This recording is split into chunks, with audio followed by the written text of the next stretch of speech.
చూస్ country delight, live better. ఇప్పుడే country delight app ని download చేసుకోండి.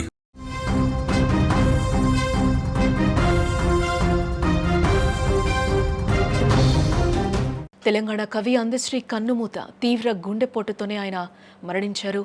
నిన్న అయ్యప్ప పూజలో అందశ్రీ పాల్గొన్నట్లుగా కూడా తెలుస్తోంది.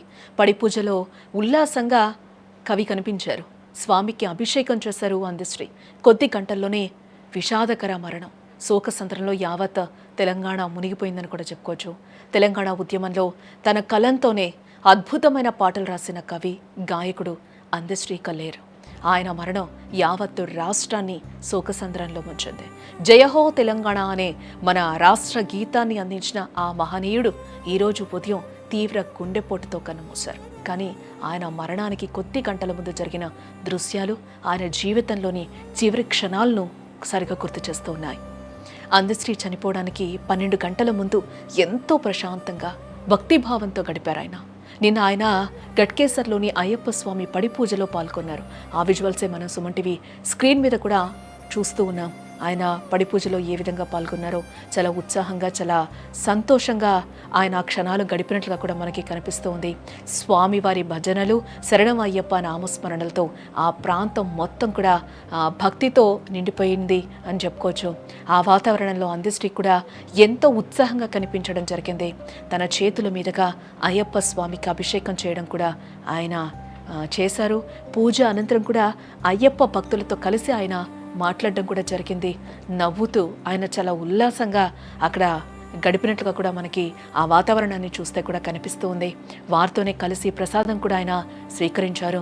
నిండు మనసుతో ప్రశాంతంగా నిన్నంతా దైవ సేవలో మునిగిపోయిన ఆ దృశ్యాలే ఆయన చివరి పబ్లిక్ అపియరెన్స్గా కూడా మిగిలిపోయాయని ఇక్కడ చెప్పుకోక తప్పదు.